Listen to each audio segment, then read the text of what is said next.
nthawi ya mvula ife timalima. Moni nonse, nyengo ya mvula ndiye yabweranso, ndipo mvula madera ambiri yagwa yochuluka, ndipo anthu ambiri tadzala mbewu zathu. Nyengo ya mvula ikabwera, ambiri timakhala osangalala kuti tidzala mbewu zathu ndipo tidzakolola chaka chinacho ndipo tidzakhala ndi ndalama zochuluka.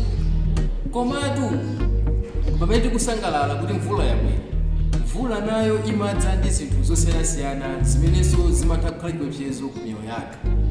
Mwanzina, matenda ambiri amadza mu nyengo ya mvula. Matenda awa ndi monga matenda alikodzo, matenda akolera, komanso matenda amalungo.